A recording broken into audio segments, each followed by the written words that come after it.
parce que moi je la connaissais à travers sa musicalité.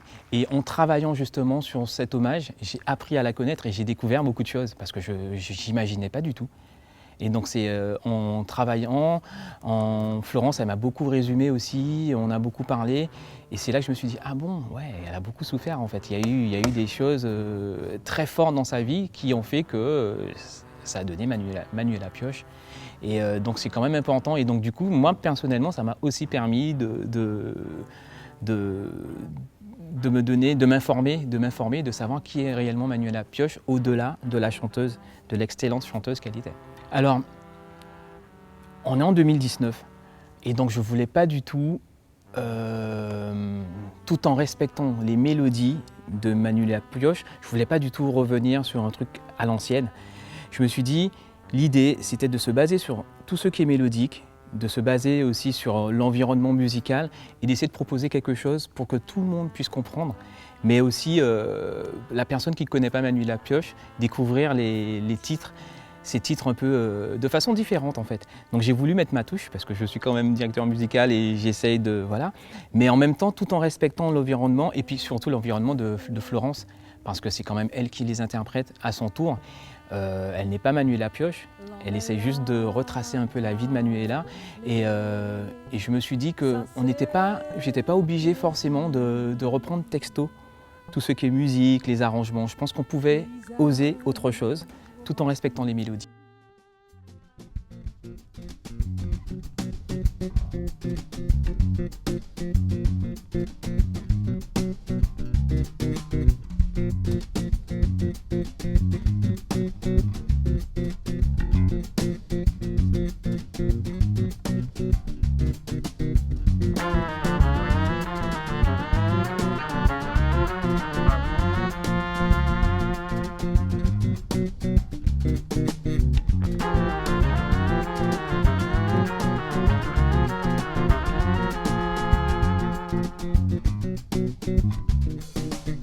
Donc nous avons élaboré, nous avons travaillé ensemble, nous avons préparé le synopsis du spectacle en veillant à ne pas altérer le travail de fond, en veillant à ne pas altérer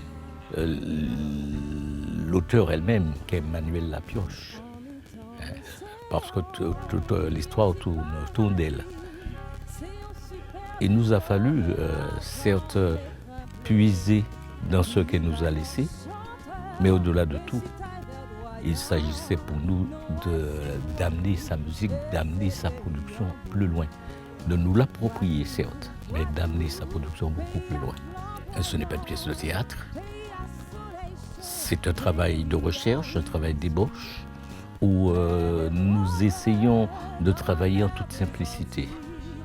Nous essayons de travailler, j'allais dire, mener un travail sur le signe, c'est-à-dire faire en sorte qu'il y ait des points particuliers, des éléments symboliques qui nous renvoient à Manuela Pioche. Dans ma mise en scène, d'abord la musique, respecter la performance musicale.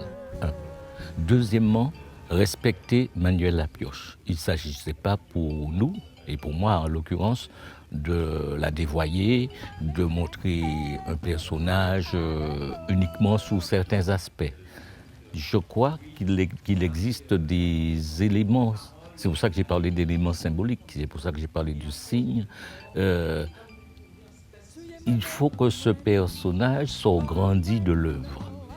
Et en ce sens, notre chère Florence Napri a su, justement, et c'était un choix de mise en scène, faire en sorte qu'elle puisse exprimer, amener Manuela Pioche dans une dimension autre, dans l'expression gestuelle, dans l'expression du chant, donc de la voix, et de l'expression aussi musicale par l'orchestre. Eh bien, le rapport est jeune.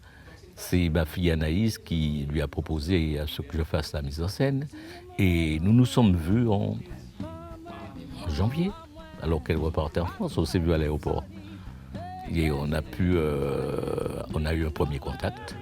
Je l'avais déjà rencontré à un festival, mais on n'avait pas eu le temps d'échanger sur ce projet. Et ce qu'il y a d'intéressant, c'est que la connexion s'est faite tout de suite. Tout de suite, nous sommes rentrés dans le vif du sujet. Hein, et il s'agissait de comprendre ses intentions, de la lire en quelque sorte, à savoir comprendre quelles sont justement ses véritables motivations, le pourquoi des choses, qu'est-ce qui l'anime, qu'est-ce qu'elle a exprimé. Manuela Pioche a déjà exprimé par ses productions ce qu'elle a fait, mais maintenant c'est elle, Florence Napouy, qui va à travers Manuela Pioche s'exprimer. Et il fallait saisir cet aspect des choses et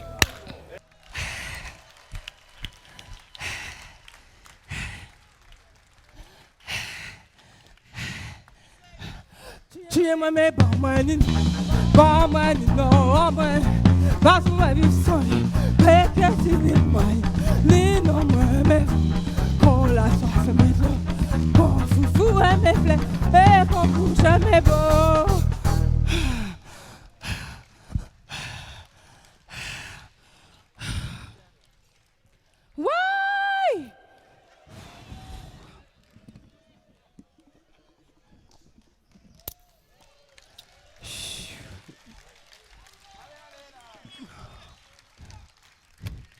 Tu es mais pas moi ni non moi parce que ma vie sans lui fait que tu n'es moyen ni non moi mais pour qu'on la soif mes flots qu'on foufou mes fleurs qu'on pousse à mes beaux.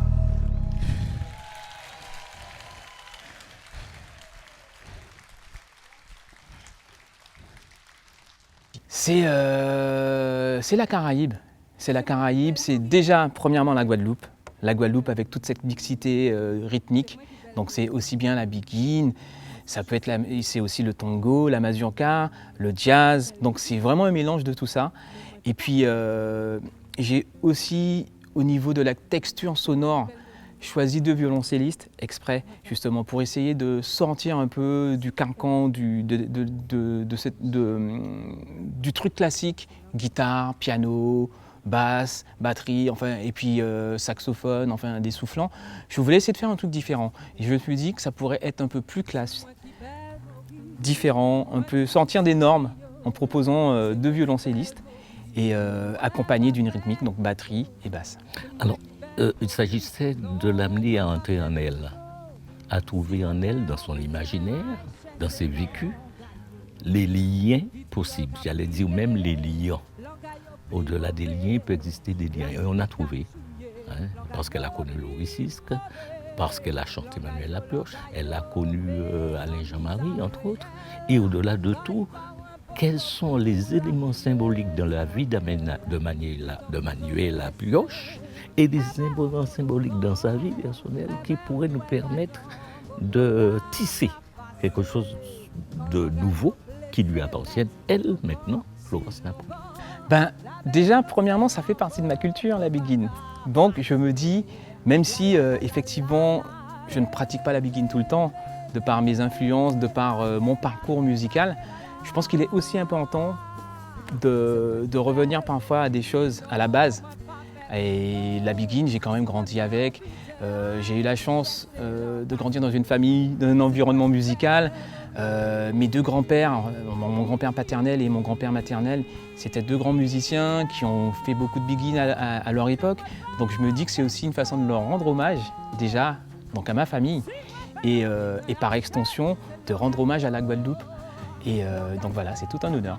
C'est-à-dire que là, comme je disais au début, déjà non seulement c'est la transmission, et on a le droit d'aller écouter d'autres musiques, d'aller s'exporter, mais ne pas oublier d'où on vient. Et c'est la base.